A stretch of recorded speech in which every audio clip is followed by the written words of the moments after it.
साजो एक ऐसा लड़का था जिसे उसकी क्रश एका नात्सुकावा से बार बार रिजेक्शन मिल रहा था। एक दिन स्कूल में वो हमेशा की तरह उसके पीछे पीछे घूम रहा था और उसे साथ चलने के लिए बोल रहा था, पर उसने उसे इग्नोर कर दिया और एनोइंग बोल के बिल्कुल साइड कर दिया। तभी अचानक उसके सिर पर एक बॉल लगी और भाई, ये तो उसका स्पाइडरमैन वाला ट्रांसफॉर्मेशन मोमेंट था। उसका पूरा माइंडसेट ही बदल गया।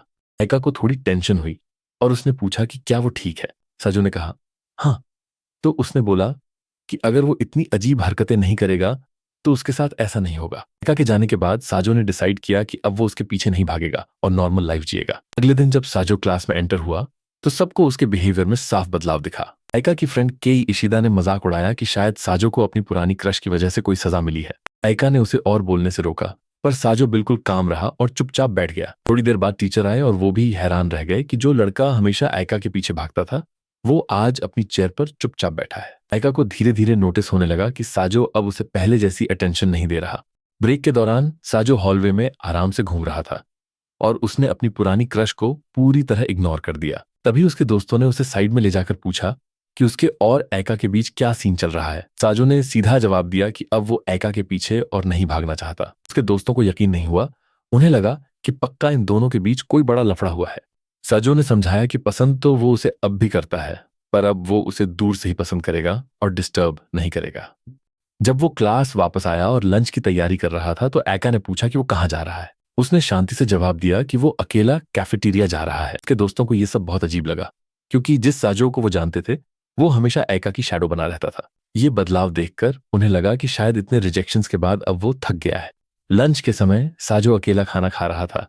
तभी दूसरे क्लास की लड़की रीना एजावा आकर उसके साथ बैठ गई। उसने बात करने की कोशिश की, पर साजो का बात करने का कोई मूड नहीं था। फिर भी रीना ने बुरा नहीं माना और उसे अकेला छोड़कर चली गई। अगले दिन एक दोस्त ने आकर बताया कि कोई उससे मिलने आया है और वो फिर से रीना थी, जो पहले की तरह ही चेयरफुल दिख रही थी। साजो को उसका बिहेवियर थोड़ा अजीब लगा, जबकि उसके दोस्त को लगा कि रीना उसके लिए सही चॉइस हो सकती है। उसी वक्त एका अपनी फ्रेंड इशिदा के साथ क्लास में एंटर हुई। साजो ने उससे बात करने की कोशिश की, पर उसने उन्हें एक टेढ़ी नजरों से देखा, अपना सामान डेस्क पर रखा और तुरंत क्लास से बाहर निकल गई। पीई क्लास के दौरान साजो खेलते हुए एका को ही देख रहा था और गेम से फोकस हटा दिया, जिसकी वजह से उसकी पूरी टीम मुसीबत में पड़ गई। बाद में एशिदा ने उसे रेना आइजाओ के बारे में बताया कि कुछ दिन पहले तक वो अपने एक्स बॉयफ्रेंड अरिमुरा के पीछे पागल थी। पता चला कि राइना और अरिमुरा हाई स्कूल के पहले साल से ही साथ थे। सजो, जिसे दूसरों के मामलों में इंटरेस्ट था, खुद अरिमुरा से मिलने गया और सुना कि वो अब एका नात्सुकावा के साथ रहना चाहता है। क्लास में वापस आकर अशिता ने मजाक में साजो से पूछा कि क्या वो रीना के बारे में सोच रहा है। साजो ने कहा कि उसे रीना से कुछ इंपॉर्टेंट पूछना है और तभी रीना खुद क्लास में आ गई। रीना काफी सोशल लड़की थी, इसलिए वो आसानी से उन तीनों के साथ ज्वाइन हो गई।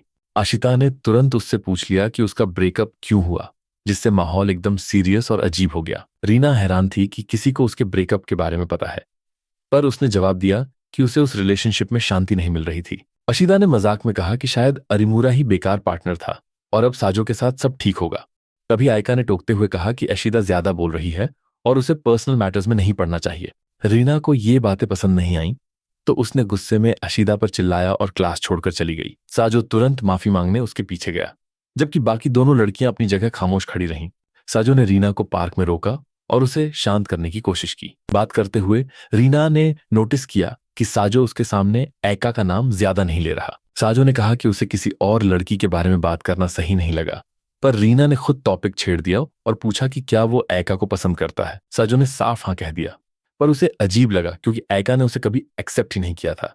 बातें थोड़ी हैवी होने लगीं, तो उसने टॉपिक बदल दिया और रीना से उसके ब्रेकअप के बारे में डिटेल में पूछा। रीना ने बताया कि उनकी पसंद बहुत अलग थी। वो रिलेशनशिप में आजादी चाहती थी, पर अरिमुरा सब कुछ अपने हिसाब से चलाना चाहता था।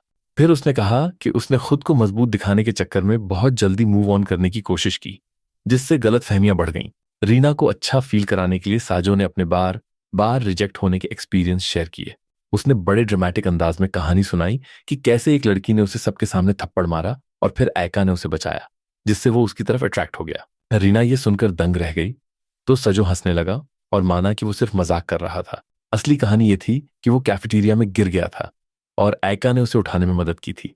तो उस छोटी सी काइंडनेस की वजह से वो उससे अटैच हो गया और फिर ऑब्सेस्ड हो गया। अगली सुबह स्कूल में खबर फैल गई कि रेना आइजावा फिर से अपने एक्स अरिमुरा के साथ देखी गई है। इशिदा को साजो के लिए बुरा लगा कि उसे एक ही हफ्ते में ऐका और रीना दोनों से निराशा मिली। दोनों लड़कियों को लगा कि वो अंदर से टूट गया होगा, इसलिए उन्हें उसे दिलासा देना चाहिए। पर जब उन्होंने उसे देखा तो वो हैरान रह गईं, क्योंकि सेजो बिल्कुल शांत था और उसने साड़ कह दिया कि वो रीना से उतना अटैच नहीं था। बाद में घर पर अकेले बैठे हुए साजो ने सोचा कि ऐका उसकी पहुंच से बाहर है और उसे रियलिटी एक्सेप्ट कर लेनी चाहिए। उसने खुद को समझाया कि मूव ऑन करना ही सबसे बेस्ट चॉइस है। तभी उसने खिड़की के बाहर देखा और भाई, ऐका उसके घर के सामने खड़ी थी। ये तो बिल्कुल सिनेमैटिक ट्विस्ट हो गया। उसने उसे अंदर बुलाया और वो दोनों आमने सामने बैठकर बात करने लगे। ऐका ने बताया कि वो इसलिए आई क्योंकि साजो का ये बदला हुआ बिहेवियर उसे परेशान कर रहा था। वो इतनी जल्दी और अचानक बदल गया कि वो डर गई थी। बातचीत के दौरान साजो ने पुरानी आदत की वजह से कुछ बेवकूफी भरी बात कह दी, जिससे ऐका और कंफ्यूज हो गई। वो समझाने ही वाला था कि तभी उसकी बड़ी बहन कैदे कमरे में आ गई और उनकी बातें इंटरप्ट हो गई। साजो ने जल्दी से अपनी बहन को बोला कि ऐका बस स्कूल के काम के लिए आई थी और अब जा रही है। बाद में जब वो ऐका को घर छोड़ने जा रहा था तो उसने पूछा कि वो अपनी बहन के आने से पहले क्या कहना चाहता था। साजो ने एक गहरी सांस ली और उसे बताया कि वो यही कहने वाला था कि अब वो उसके पीछे नहीं भागेगा। माहौल को हल्का करने के लिए उसने मजाक में कहा कि अगर उसकी कोई अच्छी सहेली हो तो उससे मिलवाए। पर यह सुनकर ऐका और उदास हो गई और चुपचाप चली गई। शिनोमिया हैरान थी और उसे लगा कि वो दिखने से कहीं ज्यादा समझदार है। जब साजो जाने लगा तो उसने उसका नाम पूछा। अपना असली नाम बताने के बजाय साजो ने झूठ बोल दिया और खुद को यामाजाकी बताया ताकि वो पहचाना न जाए। अगली सुबह वो अपनी बहन कैदे के साथ घर से निकल रहा था। कैदे ने पूछा कि कल रात ऐका से ठीक से बात हुई या नहीं। फिर शिनोमिया ने पूछा कि उसने झूठ क्यों बोला। साजो ने समझाया कि उसे लगा मॉरल्स कमेटी के प्रेसिडेंट के सामने उसकी इमेज खराब होगी, इसलिए उसने अपनी पहचान छिपाई। शिनोमिया ने बताया कि उसकी वजह से उसका दोस्त मुसीबत में पड़ गया, क्योंकि क्लास में ऐका अपने नए दोस्तों से खुश होकर बात कर रही थी।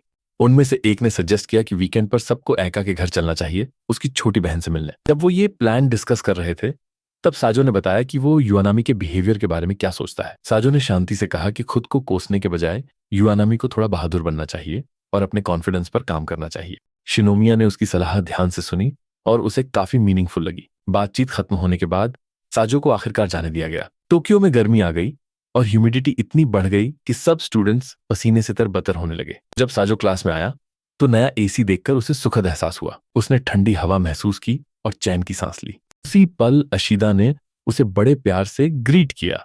साजो ने उसके समर यूनिफॉर्म पर कमेंट किया कि ये कुछ ज्यादा ही लाइट है, तो अशीदा ने याद दिलाया कि ये स्कूल का ऑफिशियल यूनिफॉर्म है। साजो ने जब ऐका को देखा तो वो पहले से भी ज्यादा सुंदर लग रही थी। वो अशीदा से ऐका के घर जाने के बारे में पूछने ही वाला था कि तभी टीचर आ गए। पीरियड के दौरान अशीदा अपने फोन में वीकेंड की फोटोज देख रही थी। उसने नोटिस किया कि सब मस्ती कर रहे थे, पर ऐका पूरी तरह खुश नहीं थी, जैसे वो किसी का इंतजार कर रही हो। बाद में अशीता ने साजो से कहा कि उसे ऐका से बात करनी चाहिए, पर साजो अपनी बात पर अड़ा रहा कि वो उसे स्पेस देना चाहता है। क्लास के बाद उसका दोस्त ससाकी एक्साइटेडली उसके पास आया और वीकेंड की बात छेड़ी। उसने अपना फोन निकाला और ऐका के घर हुई पार्टी की पिक्चर्स दिखाई। फोटोज देखते हुए साजो ने माना कि ऐका की छोटी बहन वाकई बहुत क्यूट है और मजाक में उसने वो फोटोज ससाकी की बहन को भी भेज दी, जिससे ऐसा लगा कि वो ऐका से ज्यादा उसकी बहन की तारीफ कर रहा है। लंच ब्रेक में साजो शांति से अकेला खाना खाने ही वाला था कि यामाजाकी ने उसे देख लिया। उसने सेजो को साथ लंच करने के लिए फोर्स किया, जहां कोगा और बाकी लड़कियां पहले से बैठी थीं। कोगा ने नोटिस किया कि साजो आजकल बहुत शांत रहता है और सब उसे ऐका के नाम से चिढ़ाने लगे। साजो को यामाजाकी पर गुस्सा आया कि वो उसे ऐसी बातों में फंसा रहा है। कोगा ने सीधा पूछा कि क्या वो कभी साथ बाहर गए हैं, तो साजो ने रूखा सा जवाब दिया कि उसे तो ऐका का घर भी नहीं पता। यामाजाकी उसे चिढ़ाने लगा और फिर लड़कियां रेना ऐजावा वाली मीटिंग के बारे में पूछने लगीं। साजो जवाब देने ही वाला था कि तभी अचानक ऐका उसके सामने आकर खड़ी हो गई। भाई, माहौल एकदम गर्म हो गया। बिना कुछ कहे उसने साजो का हाथ पकड़ा और उसे बाहर ले गई। भाई, ये तो कबीर सिंह वाला सीन हो गया। पूरा ग्रुप हैरान था और साजो खुद डर गया कि उसने ऐसा क्या कर दिया जो ऐका उसे ऐसे खींच कर ले जा रही है। लड़कियों के ग्रुप से निकलते ही वो हॉलवे में फिसल कर गिर गया। वो उठ ही रहा था कि ऐका उसके करीब आई और पूछा कि वो उन लड़कियों से क्या बात कर रहा था। उसने हिचकिचाते हुए माना कि ये देखकर उसे थोड़ी जलन हो रही थी। ये सुनकर साजो को पहली बार समझ आया कि वो उससे गुस्सा क्यों थी, पर ऐका ने तुरंत बात संभाल ली और कहा, गलत मत समझना, और भाग गई। साजो फिर से कंफ्यूज हो गया। बाद में अशीदा पीछे से आई और पूछा कि क्या हुआ। साजो ने बताया कि लंच में लड़कियों से बात करने पर ऐका चिढ़ गई और अब उसे समझ नहीं आ रहा कि वो क्या करे। इशिदा ने अंदाजा लगाया कि ऐका को उसकी अटेंशन की आदत हो गई है और वो उसे दूसरों के साथ घुलते मिलते नहीं देख सकती। तभी स्टूडेंट काउंसिल का एक सीनियर आया और साजो से बात करने के लिए कहा। उसने सुना था कि साजो सालों से एक ही लड़की के पीछे था और अचानक पीछे हट गया। तो वो इस बदलाव का कारण जानना चाहता था। साजो ने छोटा सा जवाब दिया कि अब वो खुद को बदलने की कोशिश कर रहा है और ऑब्सेशन छोड़कर नॉर्मल लाइफ जीना चाहता है। तब सीनियर ने असली वजह बताई कि वो असल में साजो की बड़ी बहन कैदे के कहने पर आया है। कैदे उसके अचानक बदलाव से डरी हुई थी। उसे लगा कि बचपन में जो उसने उसे बुरा भला कहा था, कहीं उससे वो अंदर से टूट न गया हो। साजो हैरान था क्योंकि पहली बार उसकी बहन ने किसी को अपनी असली फीलिंग्स बताई थी। सीनियर ने छत पर उन दोनों की एक मीटिंग फिक्स की ताकि वो खुलकर बात कर सकें। हॉलवे में चलते हुए साजो ने पूछा कि वो इतनी मदद क्यों कर रहा है। सीनियर ने इशारा किया कि पिछले साल कैदे ने उसकी मदद की थी, इसलिए वो बस एहसान उतार रहा है। दूर से ऐका और इशिदा चुपचाप उन दोनों लड़कों को जाते हुए देख रही थीं। जब साजो छत पर पहुंचा तो उसने देखा कि कैदे वहां उसका इंतजार कर रही है। उसने मजाक में कहा कि अगर वो वाकई उसकी फिक्र करती है तो उसकी 10 खूबियां गिनाए। कैदे घबरा गई और उसे तुरंत एक भी अच्छी बात याद नहीं आई। फिर उसने पूछा कि क्या वो उसकी ऑर्डिनरी आदतें गिना सकती है। इस पर कायदे ने उसकी बहुत सी छोटी छोटी आदतें गिना दी, जैसे वो कैसे रहता है और उसे क्या पसंद है। साजो को यकीन हो गया कि वो हमेशा उस पर नजर रखती थी, भले ही उसकी आवाज सख्त रहती हो। उसने अपनी बहन से साड़ कह दिया कि वो पुरानी बातों के लिए खुद को ब्लेम ना करे। उसने माना कि वो एक ऑर्डिनरी लड़का है और इसी वजह से उसने खुद ऐका के पीछे भागना बंद किया। ये सिर्फ उसका पर्सनल चॉइस था, कायदे की वजह से नहीं। उसने कहा कि उसे अपनी बहन वैसी ही पसंद है जैसी वो है, मुहफट और असली, न कि कोई बनावटी मीठा बोलने वाली बहन। तभी अचानक टाइका और इशिदा सामने आ गईं। वो काफी देर से उनकी बातें सुन रही थीं। भाई, ये तो कॉट इन 4 केल्विन वाला सीन हो गया। आयका को सेजो पर गुस्सा आ गया कि वो अपनी बहन से इतनी कड़वाहट से बात कर रहा है। उसने उसे माफी मांगने को बोला। गुस्सा होने के बजाय साजो ने सीधा पूछा कि वो खुद छत पर क्या कर रही है। ये सुनकर ऐका दंग रह गई। उसे एहसास हुआ कि वो वही कर रही है जिससे उसे नफरत थी, चुपके से उसका पीछा करना। शर्म के मारे लाल होकर ऐका ने झूठ बोला कि वो इत्तेफाक से यहां आई है और फिर भाग गई। कैदे भी चली गई और हमेशा की तरह साजो को डांटते हुए गई। उनका भाई बहन वाला मजाक फिर से शुरू हो गया। उस शाम जब साजो घर आया तो कैदे हमेशा की तरह सोफा पर लेटी हुई थी। छत वाली बात के बाद उसने उसे एक स्नैक दिया, जैसे वो माफी मांग रहा हो। कैदे ने वो ले लिया और खाते खाते फिर से किसी बात पर शिकायत करने लगी। उनकी नोक झोंक चलती रही और माँ उन्हें देखकर मुस्कुराती रही। साजो को ये सीन बड़ा फनी लगा और वो कैदे का खाना खाते हुए वीडियो बनाने लगा। जैसे ही कैदे ने ये देखा, उसे गुस्सा आ गया और उसने साजो को एक जोरदार पंच जड़ दिया, बिल्कुल सनी डियोल स्टाइल में। अगले दिन कैफेटेरिया में एका और अशिता वीकेंड वाली मीटिंग को याद कर रही थी। एका ने माना कि उसे अजीब लगा कि उसकी छोटी बहन इतनी जल्दी उसके दोस्तों के करीब आ गई। अशिता ने असली बात छेड़ी और याद दिलाया कि ये सिर्फ उसकी बहन की बात नहीं है, साजो की भी है। उसने कहा कि एका इसलिए दुखी है क्योंकि साजो उसके घर नहीं आया।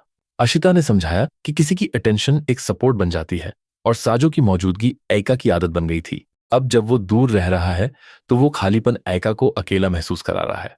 पहले तो ऐका ने बात को टालने की कोशिश की, तो इशिदा ने सार सलाह दी कि अगर वो चाहती है कि साजो उसे फिर से देखे तो उसे खुद कदम बढ़ाना होगा। साजो के घर ब्रेकफास्ट के टाइम वो और कैदे साथ बैठे थे। कैदे ने उसके बालों को देखकर कहा कि वो काफी बढ़ गए हैं, जबकि पहले वो अपने लुक का बहुत ध्यान रखता था। साजो ने लापरवाही से जवाब दिया कि अब उसे इन चीजों की परवाह नहीं है। स्कूल जाते हुए उसने सोचा कि कैदे सही थी, वो सिर्फ ऐका को इम्प्रेस करने के लिए तैयार होता था, पर अब कोई वजह नहीं बची। स्कूल पहुंचकर उसने ऐका और अशीदा को बड़े फॉर्मल तरीके से ग्रीट किया और कहा कि वो सिर्फ एक नॉर्मल क्लासमेट है। अशीदा ने उसे टोका और मजाक में कहा कि ये नाटक बंद करो। उसने पूछा कि कल लड़कियों की मीटिंग के बाद सब घर ठीक से पहुंचे या नहीं, और वो तीनों नॉर्मल दोस्तों की तरह बात करने लगे। थोड़ी देर बाद जब वो ब्रेक के लिए बाहर जा रहा था, ऐका उसके करीब आने लगी, पर साजो ने उसे इग्नोर किया और सीधा बाहर निकल गया। साजो स्कूल के एक शांत कोने में जाकर अकेला लंच करने लगा। उसे लगा वहां कोई डिस्टर्ब नहीं करेगा, पर थोड़ी देर बाद उसने देखा कि पास वाली टेबल्स पर और भी स्टूडेंट्स आ गए हैं। शिनोमिया ने उसे देखा और अपने ग्रुप में बुलाया। युआनामी के बुलाने पर वो हिचकिचाते हुए उनके पास जाकर बैठ गया। लंच के दौरान साजो हैरान था कि यूई अब पहले जैसी सहमी हुई नहीं थी, वो काफी कॉन्फिडेंट लग रही थी। बातचीत अच्छी रही और शिनोमिया ने साजो को दिल से थैंक यू बोला कि उसकी वजह से यूई का डर कम हुआ। शिनोमिया ने यह भी माना कि साजो की सलाह ने उसे एक बेहतर लीडर बनाया और यू के साथ उसकी बॉन्डिंग स्ट्रांग की। उसने गंभीरता से कहा कि सेजो स्कूल के लिए बहुत वैल्यूएबल है और वो अपनी बहन कैदे से बिल्कुल अलग है। क्लास में वापस आकर सजो का दोस्त ससाकी उसके पास आया। वो काफी परेशान लग रहा था। उसने शिकायत की कि साजो ने जो ऐका की छोटी बहन की फोटो भेजी थी, उसकी वजह से उसकी अपनी बहन यूकी उसे चिढ़ा रही है। अपनी भड़ास निकालने के बाद सासाकी ने साजो को साइड में ले जाकर एक बड़ा बॉम्ब फोड़ा कि उसे ऐका पसंद आने लगी है और वो उसके साथ रहना चाहता है। ये तो असली ट्विस्ट हो गया भाई। साजो एक मोमेंट के लिए सरप्राइज हो गया, पर गुस्सा होने के बजाय वो बिल्कुल शांत होकर डीप थिंकिंग करने लगा। फिर रियलाइज हुआ कि एका उससे काफी बेटर है और शायद वो ऐसे लड़के को डिजर्व करती है जो उसके लेवल का हो। उसने सासाकी के बारे में सोचा, जो दिखने में हीरो है, स्पोर्ट्स में एक्टिव है और क्लास में काफी पॉपुलर भी है। साजो ने दिल से मान लिया कि एका के लिए सासाकी ही सही है और दूरी बनाने का उसका डिसीजन एकदम करेक्ट था। इस सोच ने उसे अंदर से खाली कर दिया और वो छुपने के लिए सीधा रेस्टरूम चला गया। बाद में उसने सासाकी को एका और अशिता के साथ चलते देखा और उसके दिल में थोड़ा दर्द हुआ। शाम को जब वो स्कूल से निकलने वाला था, तभी एका उसके पीछे आ गई। साजो ने पूछा कि क्या वो साथ में घर चलेगी और उसने धीरे से सर हिला दिया। रास्ते में उसने पूछा कि वो ब्रेक में कहाँ गया था, तो उसने बताया कि वैसे तो वो कैफेटेरिया में अकेला खाता है, पर आज कमेटी वाली लड़कियों के साथ था।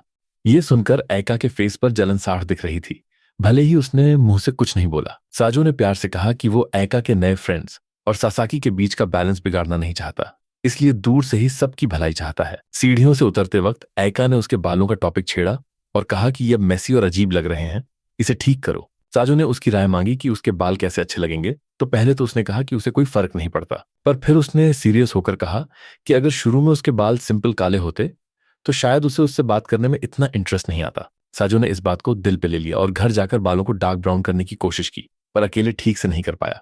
केटी ने उसे बाथरूम में ये करते देखा और हंसने लगी। फिर उसने खुद कमान संभाली और बालों में डाई ठीक से लगा दिया। कुछ समय बाद जब मिड टर्म एग्जाम्स का रिजल्ट आया तो सेजो अपने मार्क्स देखकर शॉक रह गया। उसकी रैंक पहले से काफी गिर गई थी और उसे समझ आया कि मेंटल टेंशन की वजह से उसकी पढ़ाई पर से फोकस हट गया है। उसे रियलाइज हुआ कि उसकी पढ़ाई का मेन रीजन असल में एका के करीब रहने की चाहत थी। जब उसने एका का पीछा करना छोड़ दिया था तो उसका फोकस भटक गया और इसीलिए मार्क्स कम हो गए। जब साजो रिजल्ट शीट के सामने खड़ा था, उसने लिस्ट फिर से देखी और वहां एका का नाम था। उसने देखा कि उसके मार्क्स पहले से काफी बेटर थे और वो पूरे साल में सेकंड पोजीशन पर पहुंच गई थी। ये सोचकर साजो को दुख हुआ और वो सोचने लगा कि क्या अब तक वो ही उसे आगे बढ़ने से रोक रहा था। एक तरफ उसने एका को नए फ्रेंड्स के साथ हंसते देखा और दूसरी तरफ सासाकी ने आकर बताया कि उसकी रैंकिंग 29 आई है। उस मोमेंट पर साजो को लगा कि सासाकी सिर्फ दिखने में अच्छा और पॉपुलर ही नहीं है, बल्कि पढ़ाई में भी तेज है। ये सब देखकर उसे पक्का यकीन हो गया कि एका के रास्ते से हटने का उसका फैसला बिल्कुल सही था। अगले दिन स्कूल में एका अपने नए फ्रेंड्स से घिरी हुई थी और सब समर हॉलिडेज के प्लान्स बना रहे थे। बातचीत के दौरान सासाकी ने पूछा कि क्या वो साजो को भी इनवाइट करेगी। दूसरी लड़कियों ने अंदाजा लगाया कि अब एका इतनी पॉपुलर है तो शायद साजो के लिए उसके करीब आना आसान नहीं होगा। साजो ने अपनी सीट से ये सब सुना और चुपचाप क्लास से बाहर हॉलवे में टहलने चला गया। रास्ते में उसने 3 लड़कियों को क्लास के दरवाजे से झांकते और एका को घूरते हुए देखा। उसे कुछ अजीब लगा तो उसने पास जाकर पूछा कि वो एका में क्या देख रही हैं। जब वो अचानक पास आया तो एक लड़की घबराकर चिल्लाई, फिर खुद को संभालते हुए सार्केस्टिक टोन में कहा कि उसके जैसे लड़के को इतनी सुंदर लड़की का पीछा नहीं करना चाहिए। साजो ने शांति से उसकी घबराहट पर एक छोटा सा जोक मार दिया, जिससे वो तीनों चिढ़कर चली गईं। शोर सुनकर एका बाहर आई तो साजो ने बस इतना कहा कि कुछ लड़कियां छोटी सी बात पर बहस कर रही थीं और अब प्रॉब्लम सॉल्व हो गई है। अगली सुबह टोक्यो में भारी बारिश हो रही थी और सड़कों पर पानी जमा हो गया था। साजो और एका अलग अलग स्कूल जा रहे थे, पर एक मोड़ पर दोनों की टक्कर हो गई। साजो हमेशा की तरह सीधा चलने लगा, जबकि एका हिचकिचाई और फिर उसके पीछे तेज चलने लगी। तभी साजो ने सड़क के पास एक बड़ा गड्ढा देखा और एक तेज कार आते हुए देखी जो एका के पास से गुजरने वाली थी। भाई, ये तो एकदम स्पाइडरमैन वाला सीन हो गया। वो तुरंत एका के सामने आ गया, गाड़ी गुजरी और सारा गंदा पानी साजो पर गिर गया, पर एका साढ़ बच गई। क्लास में साजो गीला होकर कांप रहा था। एका को अपनी जिम्मेदारी लगी तो उसने अपना हैंडकरचिफ उसे दे दिया ताकि वो कम से कम अपना फेस और हाथ सुखा सके। हेमजाकी ने मजाक में अपना इस्तेमाल किया हुआ हैंडकरचिफ ऑफर कर दिया, पर इससे पहले कि कुछ और होता, साजो अचानक डेस्क पर झुक गया और उसकी आंखों के सामने अंधेरा छा गया। भाई का सिस्टम हैंग हो गया यहां। जब उसे होश आया तो उसे टीचर की आवाज धुंधली सी सुनाई दी और उसका सर भारी और बॉडी काफी वीक लग रही थी। अशिदा ने उसे देखा और परेशान होकर धीरे से पूछा कि क्या वो ठीक है। टीचर ने भी उसकी हालत देखी और तुरंत मेडिकल रूम जाने की परमिशन दे दी। साजो ने उठने की कोशिश की, पर उसके पैर कांपने लगे और वो क्लास के दरवाजे के पास गिर गया। ये तो वही सीन हो गया जब मैं प्लेयर मैदान में ढेर हो जाए। दूसरे स्टूडेंट्स उसे उठाने के लिए भागे और उस पल साजो का दिमाग पुरानी यादों में चला गया। उसे याद आया कि वो अक्सर अपनी वीकनेस छुपाने और स्ट्रांग बनने की कोशिश करता था, पर जब भी वो गिरने वाला होता, एका उसे संभाल लेती थी। मेडिकल रूम में नर्स ने एका और इशिदा को बताया कि साजो को तेज बुखार है। उसने समझाया कि बारिश में भीगने और गंदे पानी की वजह से उसकी तबीयत बिगड़ी है, इसलिए उसे आराम की जरूरत है। दोनों लड़कियों ने पर्दे के पीछे से साजो को सोते हुए देखा और ऐका के चेहरे पर चिंता साफ दिख रही थी। साजो को शांति से सोने की जरूरत थी, इसलिए नर्स ने उन्हें वापस क्लास भेज दिया। थोड़ी देर बाद नर्स ने फिर चेक किया और देखा कि सेजो जाग गया है। उसने जिद की कि वो वापस क्लास जाएगा, पर नर्स ने उसे सख्ती से मना कर दिया कि बुखार बढ़ जाएगा। क्लास में एका बार बार खिड़की और दरवाजे की तरफ देख रही थी। उसका दिमाग पढ़ाई से ज्यादा साजो में था। स्कूल के बाद एका और अशीदा साजो का बैग लेकर हॉलवे में चल रही थीं। अशीदा ने मजाक में बैग खोलने को कहा, पर एका ने उसे सीरियस होकर रोक दिया कि हमें साजो की प्राइवेसी का रिस्पेक्ट करना चाहिए। जब वो मेडिकल रूम पहुंची तो नर्स पहले ही जा चुकी थी। उन्होंने पर्दा हटाया और देखा कि साजो काफी वीक लग रहा है और खिड़की के बाहर देख रहा है। जब वो करीब आई तो ऐका ने धीरे से माफी मांगी और खुद को जिम्मेदार ठहराया कि शायद उसकी वजह से ये हुआ। जैसे ही वो पास आई, साजो घबरा गया और उसे रुकने को कहा ताकि वो भी बीमार न हो जाए। उसी वक्त घर जाने से पहले कैदे और शिनोमिया भी उसे देखने आ गईं। चारों लड़कियां अंदर आ गईं और मजाक मजाक में उसकी हालत चेक करने लगीं। कैदे और शिनोमिया ने आगे बढ़कर उसके माथे को छूकर बुखार चेक किया। उन दोनों को इतना केयर करते देख ऐका के फेस पर जलन और कंफ्यूजन का मिक्स्ड लुक आ गया। अगले दिन साजो स्कूल नहीं आया। ऐका सारा दिन उसी के बारे में सोचती रही और खुद पर गुस्सा हो रही थी कि उसे इतनी कमी क्यों महसूस हो रही है। शाम को जब साजो घर पर आराम कर रहा था, तभी डोरबेल बजी। बाहर ऐका और इशिदा खड़ी थीं, जो खास तौर पर उसका हाल पूछने आई थीं। उन्होंने बताया कि क्लास के सब बच्चे उसके लिए परेशान हैं और उसे कुछ मैसेजेस भी दिखाए। ऐका अपनी रियल फीलिंग्स दिखा नहीं पाई, तो उसने थोड़ा डांट कर बात की और फिर तुरंत चली गई। अगले दिन जब साजो स्कूल आया तो ऐका ने उसे हॉलवे में मारिका से बात करते देखा। मारिका, जो कि एक पॉपुलर सीनियर थी, उसने ऐका से कहा कि इस साल कोई फर्स्ट ईयर कैंडिडेट नहीं आया, इसलिए वो ऐका का सपोर्ट चाहती थी। बात करते करते मारिका के फ्रेंड्स ने ऐका को घेर लिया, जैसे वो उसे अपनी तरफ करना चाहते हो। दूर से ये सीन देखकर साजो समझ गया कि मारिका ऐका की पॉपुलैरिटी का फायदा उठाना चाहती है। उसने आगे बढ़कर मारिका से साड़ पूछा कि क्या उसका प्लान सिर्फ ऐका को आगे करके अपना काम निकालना है। उसने समझाया कि ऐका इतनी पॉपुलर है कि अगर वो कैंपेन का चेहरा बनी तो लोग सिर्फ उसे याद रखेंगे, रियल कैंडिडेट को नहीं। मारिका को ये बात बुरी लगी और उसने गुस्से में पूछा कि वो ये सब क्यों बोल रहा है। अब पूरी क्लास का ध्यान इसी बातचीत पर था। साजो ने सबके सामने कहा कि उसकी नजर में ऐका सिर्फ सुंदर ही नहीं है, बल्कि उसकी पर्सनैलिटी भी ऐसी है कि लोग खुद उसकी तरफ खींचे चले आते हैं। उसकी बातें सुनकर एक पल के लिए पूरा माहौल शांत हो गया।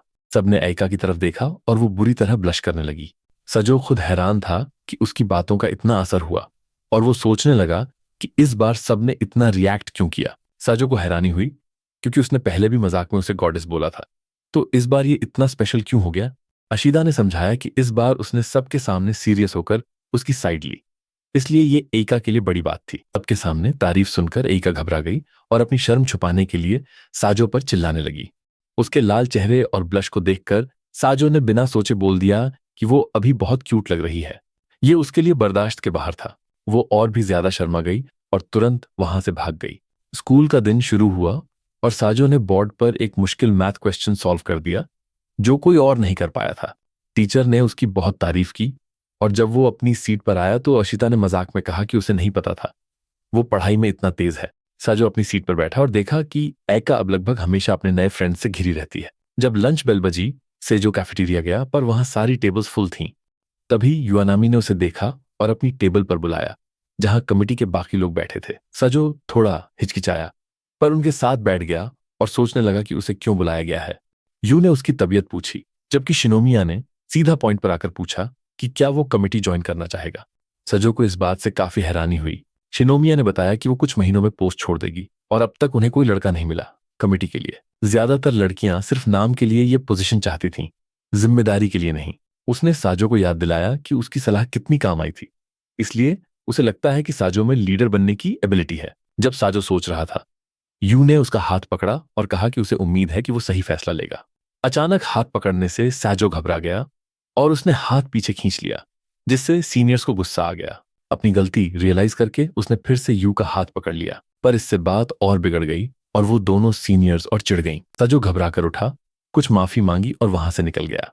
और वो उन्हें ये इंप्रेशन देकर चला गया कि शायद वो अभी इस जिम्मेदारी के लिए तैयार नहीं है। जब वो हॉलवे में गया और उसने गहरी सांस लेने की कोशिश की तो ऐका उसके सामने आ गई। उसने नोटिस किया कि उसके बाल फिर से बिखरे हुए हैं, जैसे वो कहीं से भाग कर आया हो।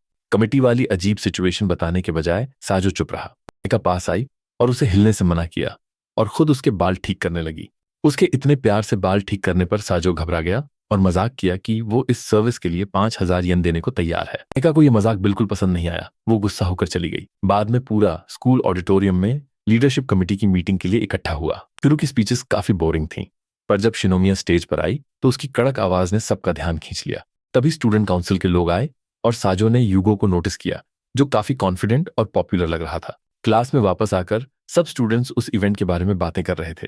फिर टीचर ने सबको शांत कराया और अनाउंस किया कि स्कूल टूर के लिए एक लड़का और एक लड़की को हेल्पर चुना जाएगा। जब किसी ने वॉलंटियर नहीं किया तो टीचर ने रॉक पेपर सिजर्स से फैसला करने को कहा। साजो जीत गया और इस जिम्मेदारी से बच निकला। दूसरी तरफ एका हार गई और उसे टूर गाइड का काम करना पड़ा। ससाकी ने यह देखते ही ऑफर किया कि वो उस दूसरे लड़के की जगह काम करेगा, क्योंकि वो हमेशा मदद के लिए तैयार रहता है। सब समझ गए कि वो असल में एका के करीब जाने का मौका ढूंढ रहा है। साजो चुपचाप देखता रहा और दिल में चाहा कि काश वो एका के साथ खड़ा होता। उसकी शक्ल देखकर अशीदा ने कहा कि एका और ससाकी की जोड़ी अच्छी लग रही है। अपनी फीलिंग्स छुपाने के लिए साजो हाँ में हाँ मिलाने लगा, पर अशीदा उसकी फेक स्माइल पहचान गई और उसे डरपोक बोल दिया और साजो ने भी मान लिया कि वो सही है। फर्स्ट सेमेस्टर खत्म होते ही टीचर ने समर ब्रेक अनाउंस कर दिया। साजो ससाकी को एक बार देखकर चला गया, जबकि एका दरवाजे पर खड़ी उसे दूर तक देखती रही। ब्रेक की शुरुआत में साजो एक बुक स्टोर में पार्ट टाइम जॉब करने लगा। मैनेजर उसके काम से खुश था और उसकी तारीफ की। एक दिन दुकान के बाहर सफाई करते हुए उसने देखा कि 3 लड़के एक छोटे बच्चे को परेशान कर रहे हैं। साजो ने तुरंत बीच बचाव किया और उन्हें रोका। वो कुछ बुरा भला बोलकर चले गए और साजो उस बच्चे को अंदर ले आया। बातचीत में पता चला कि बच्चे का नाम कोडा है। साजो ने अनाउंसमेंट कराई और थोड़ी देर में कोडा की बड़ी बहन आ गई। उसने अपने भाई को गले लगाया और साजो को बार बार थैंक यू बोला। उसने अपने भाई से कहा कि वो लकी है कि उसे ऐसा अच्छा लड़का मिला जिसने मदद की।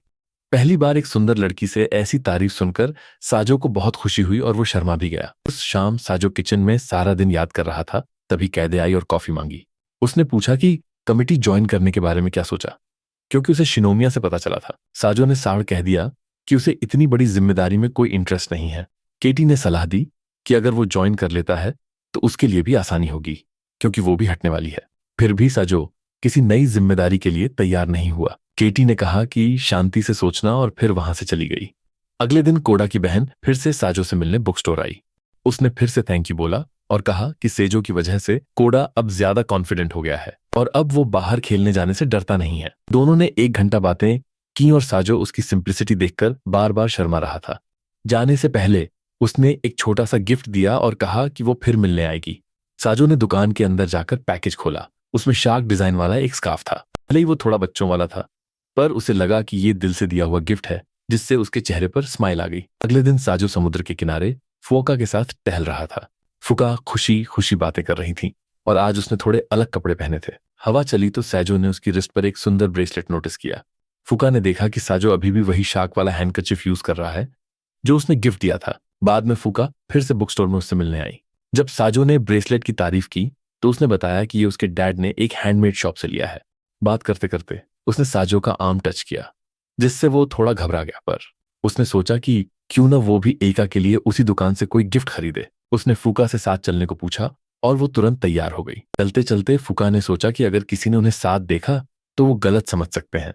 वो हंसी और कहने लगी कि शायद आज उसके कपड़े कुछ ज्यादा ही चमक रहे हैं। साजो पहले तो कंफ्यूज हुआ, पर फिर बोला कि वो इन कपड़ों में भी बहुत अच्छी लग रही है। दूसरी तरफ एक और प्लान बन रहा था। शीदा, एका और उसकी छोटी बहन एरी भी समुद्र किनारे टहलने जा रही थी। रास्ते में वो सब साजो के हाउस के पास से निकले। इशिदा ने सजेस्ट किया कि बेल बजा के देखते हैं, शायद वो भी साथ चले, पर वहां से कोई आंसर नहीं आया। उनको लगा वो अपने पार्ट टाइम जॉब पर होगा, तो तीनों आगे निकल गए, बिना ये जाने कि सेजो भी उसी बीच की तरफ जा रहा है। साजो और फुका रास्ते में बीच पर रुके और सुकून से समुद्र को देखने लगे।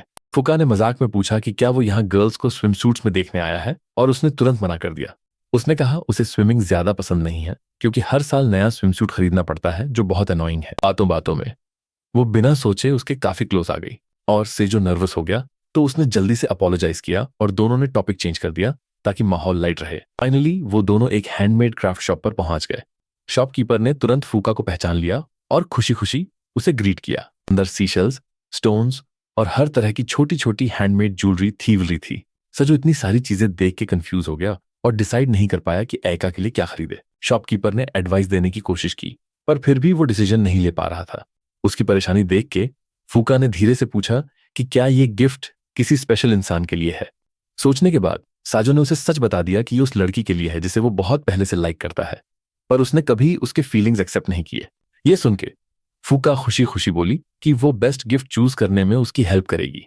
उसने उसे एक सुंदर सॉफ्ट कलर्ड शेल दिखाया और कहा कि कुछ डेलिकेट और सिंपल सा लेना बेटर रहेगा। बात करते करते उसने आइका के बारे में और पूछना शुरू किया, तो साजो ने बताया कि उसने बहुत टाइम तक उसे वन साइडेड चेस किया, बहुत रिजेक्शंस झेले, पर अब वो बदलना चाहता है और उन फीलिंग्स को पकड़ के बैठने के बजाय लाइफ में आगे बढ़ना चाहता है। साजो ने फूका को बताया कि एका के लिए जो उसके फीलिंग्स थे उसी की वजह से उसे पढ़ाई पर फोकस करने और इस स्कूल में आने का मोटिवेशन मिला। उसने साड़ कह दिया कि अब उसे इस रिलेशनशिप से कोई उम्मीद नहीं है, वो बस उसे थैंक यू बोलने के लिए एक छोटा सा गिफ्ट देना चाहता है। अगर इस सिंपल गिफ्ट से उसके चेहरे पर एक छोटी सी स्माइल भी आ जाए तो उसके लिए उतना ही काफी होगा। ये सुनकर फुका बहुत टच हो गई और उसे रियलाइज हुआ कि वो सच में किसी के लिए सिंसियर एफर्ट कर रहा है। अपने दिल का बोझ हल्का करने के बाद साजो ने डिसाइड किया कि वो ज्यादा टेंशन लेने के बजाय दिल से कुछ सिलेक्ट करेगा। इसी वक्त बीच पर एका, अशीदा और एरी बहुत खेलने के बाद रेस्ट कर रहे थे। उन्होंने थोड़ी दूर पर वही हैंडमेड क्राफ्ट शॉप देखी और वहां जाकर देखने के बारे में सोचा। इसी बीच शॉप के अंदर साजो की नजर दीवार पर लगी एक पेंटिंग पर पड़ी जिसमें एक छोटी फूका पुरानी स्कूल यूनिफॉर्म पहनी हुई थी। उसे रियलाइज हुआ कि जिस लड़की को वो कॉलेज एज की समझ रहा था वो तो असल में एक मिडिल स्कूल स्टूडेंट थी। भाई, ये तो एकदम अभी हम जिंदा हैं वाला शौक था। थोड़ी देर बाद साजो अपने हाथों से एक शेल को कट करके एका के लिए स्पेशल गिफ्ट बनाने लगा और फूका उसे खुशी खुशी एनकरेज करने लगी। काम करते करते दोनों प्यार और फीलिंग्स के बारे में बातें करने लगे। फूका ने शर्माते हुए एडमिट किया कि वो कभी रिलेशनशिप में नहीं रही, तो साजो ने प्यार से कहा कि जब कोई किसी को सच में लाइक करने लगता है तभी वो मैच्योर तरीके से सोचना शुरू करता है। तभी आइका, इशिदा और एरी भी उस क्राफ्ट शॉप पर पहुंच गए। शॉपकीपर ने उन्हें बताया कि आज के लिए हैंडमेड चीजें बनाने का टाइम खत्म हो गया है, पर वो अंदर रेडीमेड आइटम्स देख सकते हैं। चीजें देखते वक्त एरी ने दीवार पर एक नई फोटो देखी जिसमें साजो और फूका साथ थे। ये वही फोटो थी जो उनके पहुंचने पर ली गई थी। बाद में जब वो तीनों बीच के किनारे बैठकर कुछ खा रहे थे, आइका ने दूर एक लड़के को जाते हुए देखा। एक पल के लिए उसे लगा शायद वो साजो है, पर उसे यकीन नहीं था। जब उसने अशीदा को बताया तो अशीदा हंसने लगी और कहा कि शायद साजो किसी और के साथ कहीं बिजी होगा, और आइका ने मजाक की तरह एक्ट किया, पर अंदर से उसे थोड़ा बुरा लगा। शाम को वापसी के वक्त साजो और फूका बस में साथ बैठे थे। रास्ते में उन्होंने थोड़ी बात की, फिर फूका थकान की वजह से धीरे धीरे सोने लगी और सर झुकाकर सो गई। साजो ने थोड़ी देर उसे देखा, फिर अपना फोन चेक किया जहां क्लास ग्रुप चैट में इशिदा का एक नया मैसेज था। उसने मैसेज खोला और उसकी आंखें फटी की फटी रह गईं। भाई, ये तो एकदम शॉक वाला सीन हो गया। फोटो में एका बीच पर स्विमसूट में भागती हुई दिख रही थी। तभी उसे रियलाइज हुआ कि आज वो और एका दोनों एक ही बीच पर थे, पर पास होकर भी वो एक दूसरे तक नहीं पहुंच पाए। बुक स्टोर पर एक शांत शिफ्ट के दौरान साजो ने शॉपकीपर से पूछा कि जब समर वेकेशन खत्म हो जाएगी और वो काम नहीं कर पाएगा तब शॉप का क्या होगा। बूढ़े ओनर ने खुशी से कहा कि उसने पहले ही एक नई लड़की को काम पर बुलाने का सोच लिया है, और साजो से मजाक किया कि जल्द ही वो खुद एक प्रोफेसर बन जाएगा और अपने स्टूडेंट्स को गाइड करेगा। ओनर के जाने के बाद साजो बस चुपचाप किताबों को देखता रहा। उसे काम के लिए कोई खास एक्साइटमेंट नहीं थी। तभी दरवाजे की घंटी बजी और एक सॉफ्ट आवाज ने उसका नाम पुकारा। जब वो पलटा तो उसने उसे तुरंत पहचान लिया। वो मीना इचिनोस थी, वही शांत लड़की जो क्लास में उसके बगल में बैठती थी। मीना ने बताया कि उसने बाहर हायरिंग बोर्ड देखा और पार्ट टाइम जॉब के लिए आ गई। साजो ने मन में सोचा कि क्या इतनी शाय लड़की कस्टमर से बात कर पाएगी, पर फिर उसने ओनर को बुला लिया। सरप्राइजिंग बात यह थी कि मीना पहले से ही शॉप की रेगुलर कस्टमर थी और उसे किताबों से बहुत प्यार था, इसलिए ओनर तुरंत खुश हो गया और उसे बिना सोचे हायर कर लिया। उसने मीना को अपनी वाइफ से मिलाया, जिसने मुस्कुराकर स्वागत किया, पर तुरंत कहा कि उसके सामने के लंबे बाल काम में अड़चन बन सकते हैं।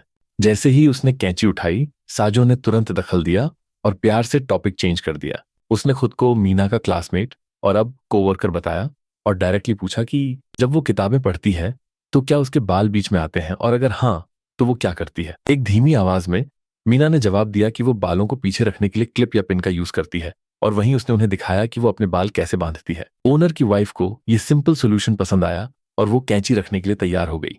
साजो ने मीना से कहा कि वो उसके साथ काम करने के लिए एक्साइटेड है, और इस तरह एक जूनियर वर्कर के रूप में उसका पहला दिन शुरू हुआ। अगले दिन साजो ने धीरे धीरे उसे काम सिखाना शुरू किया, पर उसकी एक्सट्रीम शाइनेस एक बड़ी प्रॉब्लम थी। मीना अक्सर बहुत धीरे जवाब देती थी या सिर्फ सिर हिला देती थी, जिससे बातचीत आगे नहीं बढ़ पाती थी। साजो ने पहले उसे अपने बाल ठीक से बांधने को कहा, ताकि उसका चेहरा साफ दिखे। फिर उसे रैक्स पर किताबें ऑर्गेनाइज करना सिखाया और समझाया कि कस्टमर्स को सिर्फ इशारों से नहीं बल्कि बोलकर जवाब देना जरूरी है। थोड़ी देर बाद एक टेढ़ा कस्टमर शॉप में घुसा और काउंटर पर बदतमीजी से मीना से बहस करने लगा कि शॉप में उसकी फेवरेट किताब क्यों नहीं है। तेज आवाज और नॉनस्टॉप सवालों ने मीना को और भी डरा दिया। साजो ने तुरंत दखल दिया, खुद ऑर्डर और पेमेंट संभाली और उस कस्टमर को बाहर भेजकर मामला सुलझाया। जब वो पीछे पलटा तो देखा कि मीना बस रोने ही वाली थी, जिससे वो भी परेशान हो गया। उसके बाद सेजो ओनर के पास गया और सीरियस होकर बात शुरू की। उसने कहा कि मीना को किताबों से प्यार तो है, पर कस्टमर्स से डायरेक्टली बात करना शायद उसके लिए बहुत ज्यादा है और उसे डर था कि वो ऐसी सिचुएशंस में बार बार टूट जाएगी। ओनर को बुरा लगा, पर साजो पर भरोसा करते हुए उसने कहा कि बेहतर होगा अगर साजो खुद मीना से खुल के बात करे। साजो पीछे के कमरे में गया जहां ओनर की वाइफ के जाने के बाद मीना अकेली बैठी थी। काइंडनेस और सच्चाई के साथ उसने उसे बताया कि शॉप में काम करना आसान नहीं है, कई तरह के लोग आते हैं और हर दिन एक नई प्रॉब्लम ला सकता है। उसने उससे पूछा कि क्या उसे सच में लगता है कि वो डरे बिना यहाँ काम करना जारी रख सकती है। फिर उसने सलाह दी कि अगर उसे लगता है कि वो अभी लोगों से बात करने में कॉन्फिडेंट नहीं है तो शायद बेहतर होगा कि वो इस जगह को सिर्फ अपनी फेवरेट शॉप रहने दे, जहां वो पहले की तरह एक शांत कस्टमर बन के आ सके, न कि पार्ट टाइम जॉब के लिए। साजो की कड़वी बातें सुनकर मीना की आंखों में आंसू आ गए। उसने अपना सिर झुकाया और धीरे से कहा कि वो जॉब नहीं छोड़ना चाहती। वो उसके सामने झुक गई और एक और मौका मांगा। भाई, ये तो एकदम इमोशनल सीन हो गया। उसे ऐसे झुकते देख साजो नर्वस हो गया और उसे फिलहाल घर जाने को कहा, पर उसकी जिद और हिम्मत देखकर वो हैरान रह गया। उसी वक्त ओनर अंदर आया, सारा मामला समझा और डिसाइड किया कि मीना को खुद को प्रूव करने का एक और मौका मिलना चाहिए। रात को जब साजो घर आया तो उसने फोन पर आयका और इशिदा की क्लास ग्रुप वीडियो कॉल देखी तो वो भी ज्वाइन हो गया। आयका शर्मा गई और अपना कैमरा ऑफ कर दिया तो ज्यादातर बात अशीदा से ही हुई। साजो ने उसे बताया कि आज उसने काम पर एक लड़की से बहुत कड़ाई से बात की। वो उसके सामने झुक गई और उसे इस बात का बहुत बुरा लग रहा था। अशीदा ने तुरंत अंदाजा लगाया कि शायद वो लड़की अगले दिन शॉप पर आएगी ही नहीं। थोड़ी चुप्पी के बाद आयका ने धीरे से कहा कि साजो ने एक सीनियर के तौर पर जो किया वो गलत नहीं था, क्योंकि उसे सच्चाई बतानी जरूरी थी, तभी वो बेहतर बन पाएगी। उसकी बातें सुनकर साजो को सच में हिम्मत और राहत मिली। उनकी बातों में थोड़ी नजदीकी दिख रही थी तो इशिदा हंसने लगी और कोई बहाना बनाकर कॉल से हट गई। कुछ पलों के लिए साजो और आयका अकेले थे। माहौल थोड़ा शांत और ऑकवर्ड हो गया और साजो को समझ नहीं आया कि बात कैसे आगे बढ़ाए, तो उसने खुद ही कॉल काट दी, जिससे आयका को अंदर से बुरा लगा। अगले दिन बुक स्टोर पर साजो ये देखकर हैरान रह गया कि मीना बिल्कुल बदल गई थी। उसने काम संभालने में लीड ली, कस्टमर्स को साठ साठ जवाब दिए और हर काम ध्यान से करने की कोशिश की। उसकी सीरियसनेस देखकर साजो ने मन ही मन उसकी तारीफ की। ब्रेक के दौरान उसने फाइनली वो सवाल पूछा जो उसके मन में था, ये पार्ट टाइम जॉब उसके लिए इतनी इंपॉर्टेंट क्यों है। मीना थोड़ी देर चुप रही, फिर समझाया कि वो इंडिपेंडेंट होना चाहती है, खासकर अपने बड़े भाई से अलग अपनी पहचान बनाना चाहती है, जो पब्लिक मॉरल्स कमेटी में था। उसने कहा कि वो पहले बहुत क्लोज थे, साथ बैठते और किताबें पढ़ते थे, पर वक्त के साथ चीजें बदल गईं और अब वो अपने पैरों पर खड़ा होना चाहती है। धीमी आवाज में मीना ने बताया कि सब कुछ उस दिन बदल गया जब उसके भाई ने अपने दोस्त यूरी को अपने कमरे में बुलाया। साजो को इतना गहरा सवाल पूछने के लिए तुरंत बुरा लगा, पर मीना बोलती रही। उसने बताया कि एक दिन वो जल्दी में अपने भाई के कमरे तक गई और दरवाजा खोला तो देखा कि वो दोनों बहुत क्लोज थे और वो नजारा उसके दिमाग से कभी नहीं निकला। भाई, ये तो एकदम ट्रॉमेटिक सीन हो गया उसके लिए। ये सुनकर साजो अंदर से हिल गया, पर चुपचाप उसकी पूरी कहानी सुनता रहा। मीना की ये बातें सुनकर साजो पहली बार समझ पाया कि उसके शांत बर्ताव के पीछे कितनी मजबूत जिद छिपी है। उसे रियलाइज हुआ कि ये जॉब सिर्फ पैसों के लिए नहीं है, बल्कि इंडिपेंडेंस पाने की एक कोशिश है, ताकि वो घर की उलझनों से थोड़ा दूर अपनी जगह बना सके। अब जब वो उसे काम करते देखता तो उसका नजरिया बदल चुका था। उसने उसे सिर्फ एक शाय क्लासमेट की तरह नहीं, बल्कि एक ऐसी लड़की की तरह देखा जो चुपचाप अपना बोझ उठा रही थी।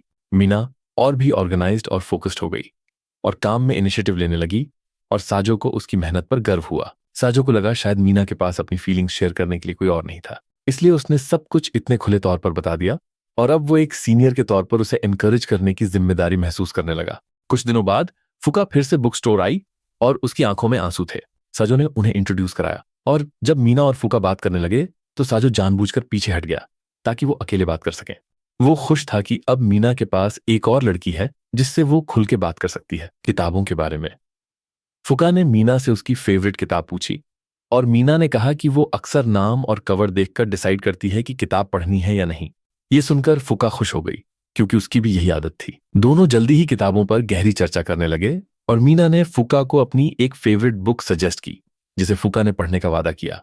जब कस्टमर्स कम हुए तो साजो ने सोचा कि ये मीना के लिए कस्टमर सर्विस की प्रैक्टिस करने का अच्छा टाइम है। उसने कहा कि वो एक प्रैक्टिस एक्सरसाइज करेंगे जहां वो एक टेढ़े कस्टमर की तरह एक्ट करेगा। उसने जानबूझकर अजीब सवाल पूछे ताकि मीना को जवाब देने की आदत हो जाए। पहले तो मीना नर्वस हुई, पर धीरे धीरे उसके जवाब बेहतर होने लगे। थोड़ी देर बाद फुका भी मजाक में शामिल हो गई और एक और मुश्किल कस्टमर बन गई और मीना ने और भी कॉन्फिडेंस से जवाब दिया। साजो ने देखा कि ये एक्सरसाइज सच में काम आई और उसे तसल्ली हुई कि जब वो जॉब छोड़ेगा तो मीना सब खुद संभाल लेगी। जिस दिन उसका काम खत्म हुआ, साजो शाम को घर गया, एक गिलास दूध भरा और एक ही बार में पूरा पी गया। उसी वक्त कायदे हमेशा की तरह आई और किचन के पास सोफा पर लेट गई और उसे अपने लिए कॉफी बनाने को कहा। कॉफी बनाते वक्त साजो मीना के बारे में सोचता रहा कि उसने खुद को बदलने के लिए कितनी मेहनत की और अब शॉप में उसके अलावा उसका कोई करीबी नहीं था। जब वो कॉफी लेकर आया और केदे को दी, उसने बिना कुछ कहे एक बड़ा घूंट भरा, फिर चुपचाप कप वापस दिया और किचन से चली गई। साजो इस चुप्पी से हैरान था। उसने खुद कॉफी टेस्ट की और तुरंत मुंह बनाया। गलती से चीनी की जगह नमक डाल दिया था। भाई, ये तो एकदम मोए मोए सीन हो गया।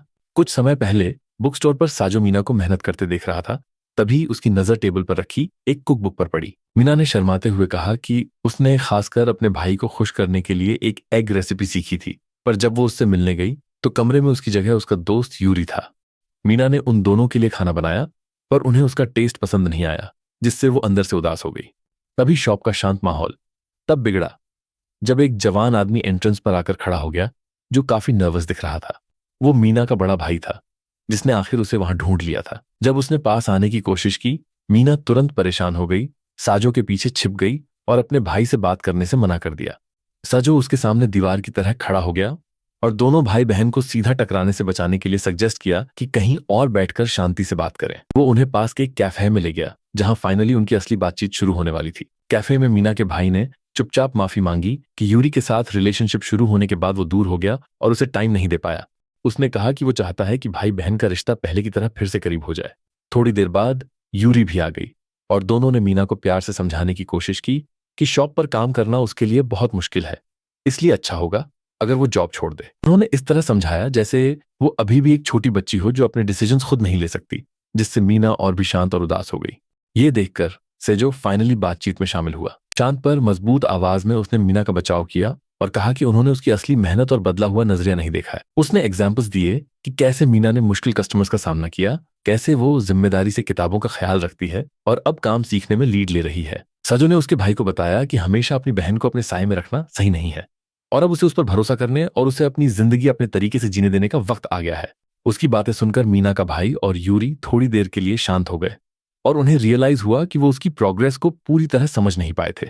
मीना ने भरी आंखों से साजो को देखा, पर इस बार उसके चेहरे पर शुक्रिया का भाव था। सीन स्कूल की तरफ शिफ्ट हुआ, जहां एका एक शांत हॉलवे में अकेली चल रही थी। ससाकी ने उसे पीछे से पुकारा और दोनों ने हल्की फुल्की बातें की कि स्कूल कितना खाली लग रहा है और समर ब्रेक में उनके लुक में क्या चेंजेस आए।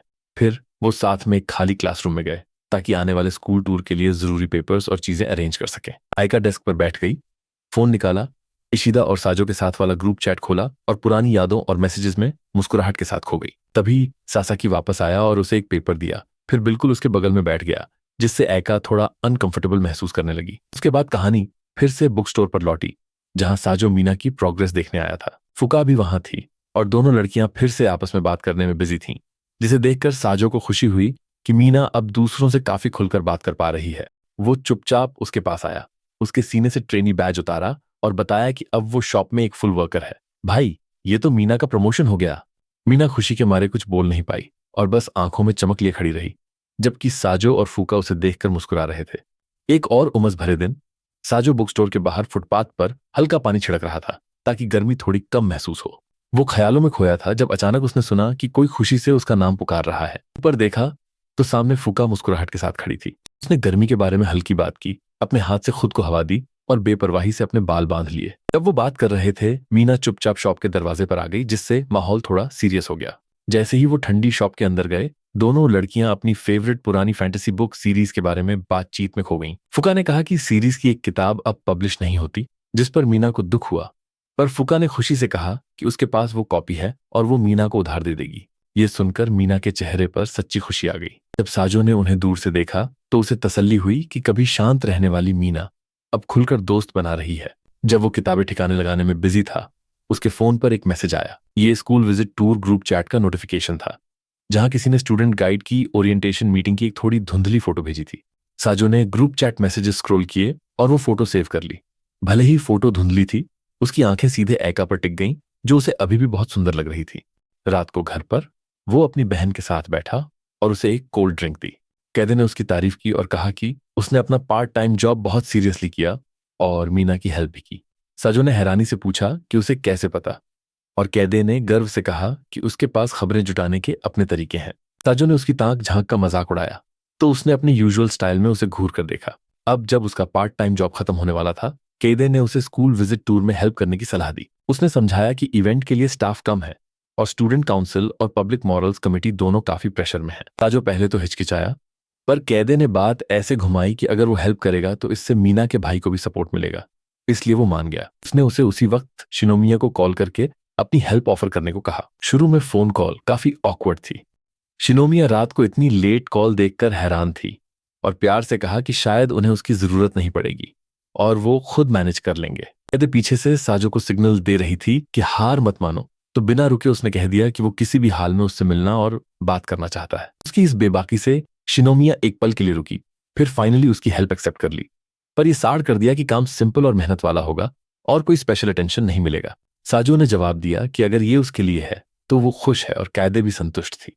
अगला दिन विजिट टूर का दिन था। साजो शिनोमिया से मिला, जिसने उसे उसकी ड्यूटीज समझाई। क्योंकि उसे कल रात वाली कॉल याद थी, वो थोड़ी शर्माई हुई लग रही थी, पर अपनी बातों में सीरियस रही और कहा कि वो उसके लिए एक भरोसेमंद पार्टनर है। उसने समझाया कि स्टूडेंट काउंसिल गेस्ट को गाइड करने जैसा मेन काम संभालेगी, जबकि पब्लिक मॉरल्स कमेटी का काम सप्लाईज पहुंचाना, कमरे तैयार करना और सारा बिहाइंड द सीन्स काम निपटाना है। उसकी नजर में वही असली जिम्मेदारी थी और पूरा इवेंट उसी पर डिपेंड करता था। उसने ये भी एडमिट किया कि कमिटी में ज्यादातर लड़कियां हैं, इसलिए साजो की हेल्प उनके लिए बहुत इंपॉर्टेंट थी। साजो ने मजाक में कहा कि शायद ये अपनी मेहनत से खुद को प्रूव करने का उसका मौका है, और शिनोमिया ने मुस्कुराते हुए उसे हल्का सा धक्का दिया। दूसरी तरफ एका बिल्कुल अलग माहौल में थी। वो गाइड्स के बीच ससाकी के साथ थी और स्कूल टूर के लिए तैयार थी, पर उसका दिल कहीं और था। जब उसे फुटबॉल टूर्नामेंट ज्वाइन करने के लिए बुलाया गया, उसने प्यार से मना कर दिया। वो अपने पास्ट और इस बारे में सोचने लगी कि कैसे उसकी फैमिली की पैसों की प्रॉब्लम्स ने उस पर बोझ डाल दिया था। उसके पास मजे के लिए टाइम नहीं था, दोस्तों के लिए जगह नहीं थी और वो अक्सर अकेला महसूस करती थी। एक दिन जब वो अकेले लंच कर रही थी, सेजो बिल्कुल अजीब तरीके से उसके सामने आया और सब कुछ बदल गया। आयका को उसमें अपनी थोड़ी झलक दिखी, इसलिए उसने उसकी हेल्प की। उसे याद आया कि अगले दिन छत पर साजो ने उसे इतने सीरियसली थैंक यू बोला और साथ ही पहली नजर वाले प्यार का इजहार भी कर दिया।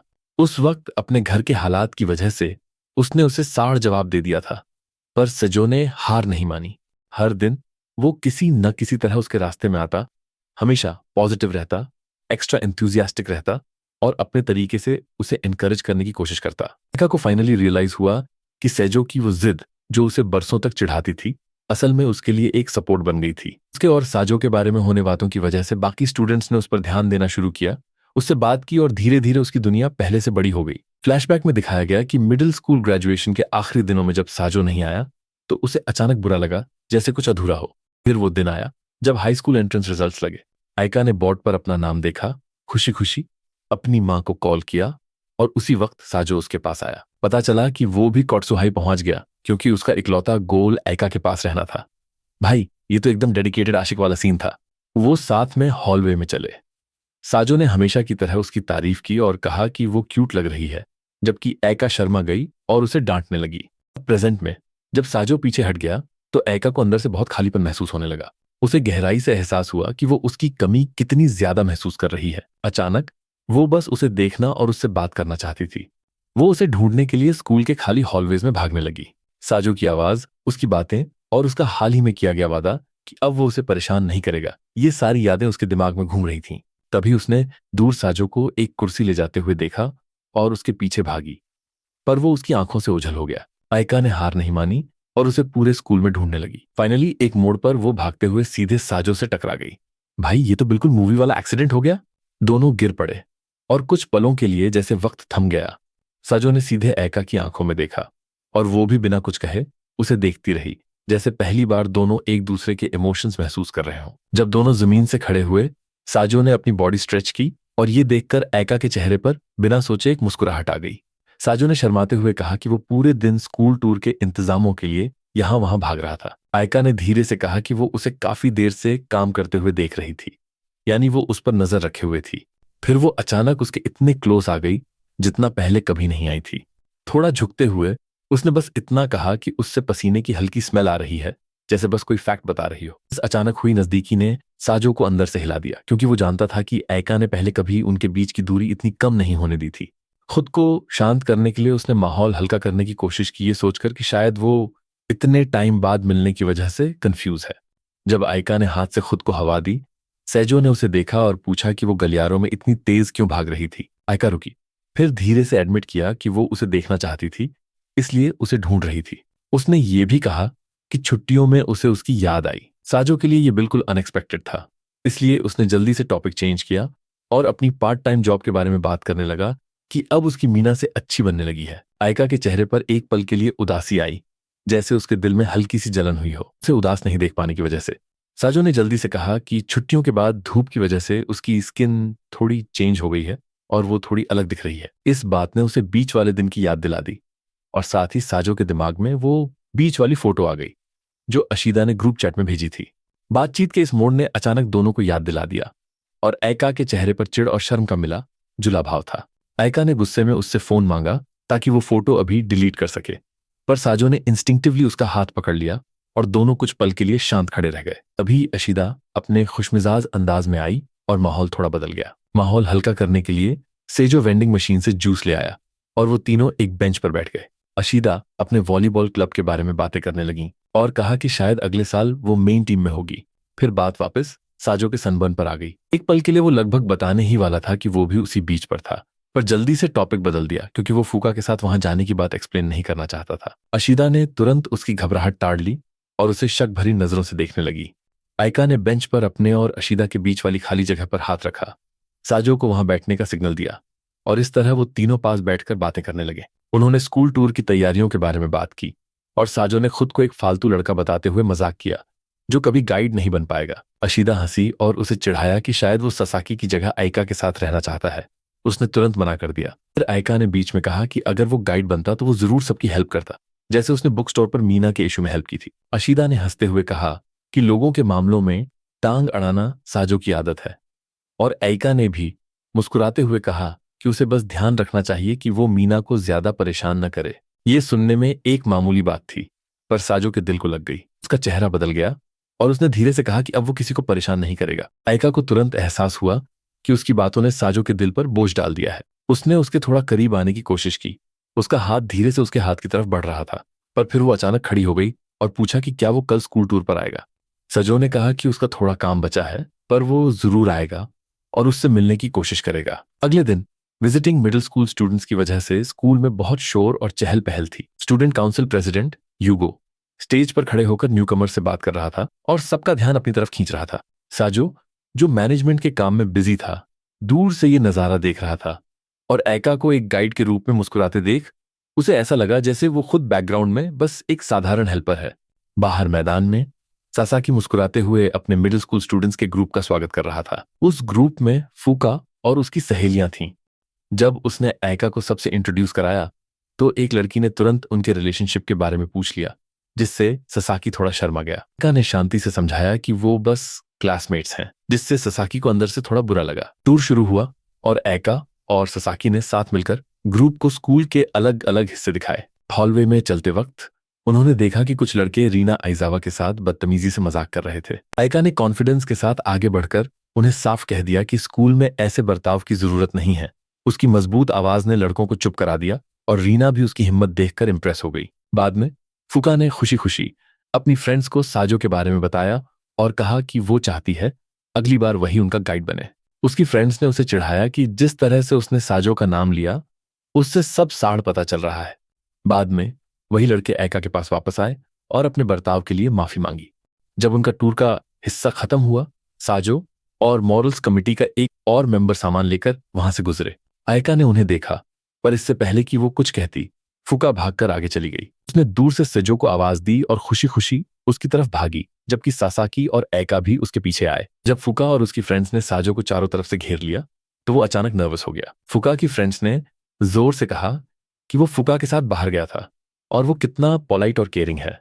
एका वहां मिक्स्ड फीलिंग्स के साथ खड़ी थी, न पूरी तरह खुश थी और न ही पूरी तरह गुस्से में।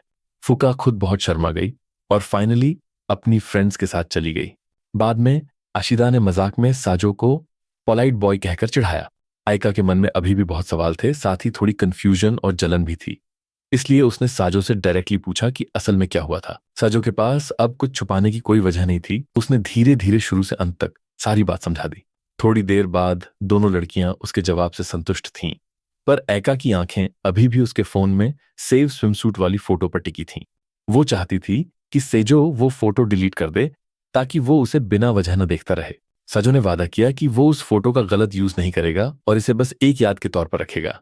आयका, जिसके दिल में अब उसके लिए थोड़ी जगह बन गई थी, उसने एक शर्त रखी। उसकी आंखों में देखते हुए उसने कहा कि फोटो तभी रह सकती है अगर साजो अब से उसके और इशिदा के साथ टाइम स्पेंड करने के लिए तैयार हो, यानी वो उनके ग्रुप का हिस्सा बनेगा। साजो तुरंत खुशी खुशी मान गया और इशिदा को दिल से तसल्ली हुई कि उसके दो करीबी दोस्त अब धीरे धीरे करीब आ रहे हैं। समर वेकेशन के अंत में एक बारिश वाली दोपहर सजो बुक स्टोर पर एक शांत शिफ्ट कर रहा था। वो और मीना किताबों को नमी से बचाने के लिए उन्हें अंदर अरेंज कर रहे थे जब अचानक बाहर तेज बारिश शुरू हो गई।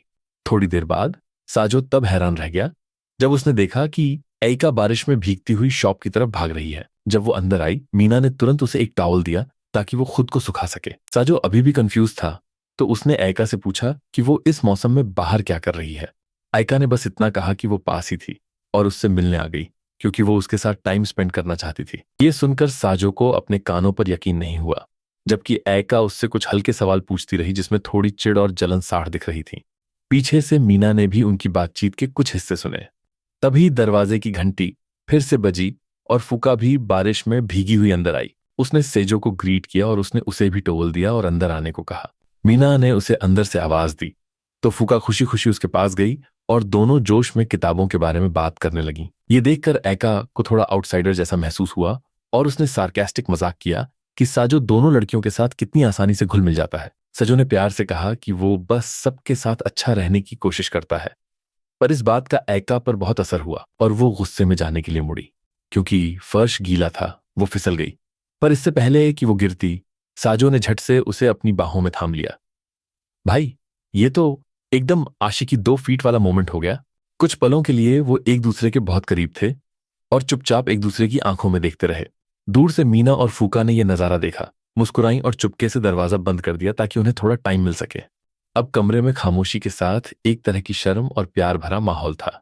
आयका ने खुद को संभालकर बात वापस पुरानी बातों पर लाई और याद दिलाया कि वो सच में उसी के साथ टाइम स्पेंड करने आई थी। आयका ने सीरियसली साजो को अपने घर आने का ऑफिशियल इनविटेशन दिया और इस बार साड़ कहा कि वो चाहती है साजो उसकी छोटी बहन एरी के लिए एक अच्छे बड़े भाई जैसा बन जाए। इस डायरेक्ट और थोड़ी अजीब रिक्वेस्ट ने साजो को नर्वस और खुश दोनों कर दिया और आखिर में वो आने के लिए मान गया। ये पल उनके रिलेशनशिप में एक नई शुरुआत का इशारा बन गया। कुछ दिनों बाद नर्वस साजो अशीदा के साथ आयका के घर पहुंचा। उसकी हिम्मत नहीं हो रही थी, इसलिए अशीदा ने आगे बढ़कर बेल बजाई। जब दरवाजा खुला तो एका और उसकी नटखट छोटी बहन एरी ने जल्दी से उन्हें ग्रीट किया। तब हैरान रह गए जब एरी तुरंत साजो के साथ फ्रेंडली हो गई, उसके कंधों पर चढ़ गई और जिद करने लगी कि वो उसे पूरे कमरे में घुमाए। साजो मना नहीं कर पाया और थोड़ी देर उसके साथ लाउंज में खेलता रहा। जब एका ने देखा कि वो थक गया है, उसने एरी को अपनी गोद में उठा लिया ताकि उसे थोड़ा रेस्ट मिले। पर कुछ ही पलों बाद एरी हंसती हुई वापस साजो के पास भाग गई, जिसे देखकर एका और इशिदा दोनों मुस्कुराने लगी। बाद में सब साथ बैठे और कोल्ड ड्रिंक्स पी। माहौल लाइट रहा।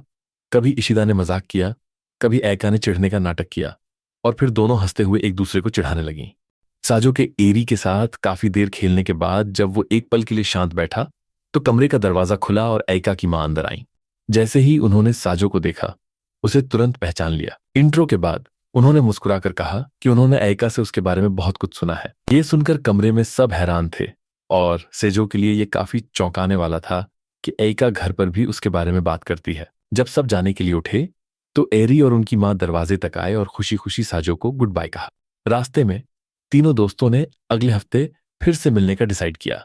थोड़ा आगे जाकर अशीदा ने कोई बहाना बनाया और चली गई ताकि साजो और ऐका कुछ देर साथ चल सकें। भाई, इशिदा तो एकदम प्रो लेवल विंग वुमन है। अब बस वो दोनों घर के सामने वाली सड़क पर साथ साथ चल रहे थे। ठंडी शाम की हवा और चारों तरफ एक खामोशी थी। इस माहौल में ऐका ने धीरे धीरे अपने दिल की बात कहना शुरू किया। उसने सेजो को बताया कि हाल ही में स्कूल उसके लिए काफी सुखद हो गया है, खासकर उस दिन से जब वो पहली बार कैंटीन में उससे मिली थी। उसने एडमिट किया कि उस पल के बाद उसकी रोजाना की जिंदगी बदल गई और साजो का उसमें बहुत बड़ा हाथ था। उसने कहा कि साजो के बर्ताव और कांस्टेंट अटेंशन ने उसे अकेलेपन से बाहर निकलने में हेल्प की। साजो को अभी भी गिल्ट महसूस हो रहा था, ये सोचकर कि शायद उसने बरसों उसे परेशान किया, पर ऐका ने उसे तुरंत रोक दिया। उसने सार शब्दों में कहा कि असली प्रॉब्लम उसका खुद का बंद दिल था और वो साजो ही था जिसने उस दीवार को तोड़ा। उसने आगे कहा कि नए दोस्त बनाने के बाद भी उसे हमेशा लगता था कि अंदर कुछ कमी है, जैसे कोई इंपॉर्टेंट चीज वहां नहीं है। फिर भरी आंखों से उसने साजो को बताया कि जब वो आसपास नहीं होता था तो उसे हर दिन उसकी याद आती थी। उसने एडमिट किया कि वो हर दिन उसके साथ रहना चाहती है और चाहती है कि वो एक ऑफिशियल रिलेशनशिप में हो। उसी वक्त आसमान में जोरदार आतिशबाजी शुरू हो गई और ऐका डर के मारे इंस्टिंक्टिवली साजो के करीब आ गई और उसे मजबूती से पकड़ लिया। जब शोर खत्म हुआ, वो दोनों एक दूसरे के बहुत करीब खड़े थे और ऐका ने एक सॉफ्ट आवाज में साजो की तरफ देखा और कहा कि वो उसे सच में पसंद करती है। भाई, ये तो सीधा ब्लॉकबस्टर क्लाइमैक्स वाला फील था। साथ खड़े होकर उनके दिलों में एक बहुत ही खूबसूरत एहसास जागा। साजो ने हिचकिचाते हुए उसका हाथ पकड़ने की कोशिश की, पर फिर खुद को रोक लिया। ऐका ने खुद आगे बढ़कर प्यार से अपना हाथ उसके हाथ में दे दिया। साजो ने उसका हाथ मजबूती से पकड़ लिया और दोनों शांत खामोशी में साथ घर की तरफ चल दिए। अगले दिन कहानी की शुरुआत के बिल्कुल उल्टा, इस बार साजो नहीं बल्कि ऐका उसका स्कूल के रास्ते पर इंतजार कर रही थी। मुस्कुराते हुए उसने उसकी टाई ठीक की और फिर दोनों साथ स्कूल चले गए। अब ये रिलेशनशिप सिर्फ एक तरफा सोच नहीं थी, बल्कि दोनों के लिए एक साड़ और खूबसूरत हकीकत बन चुकी थी।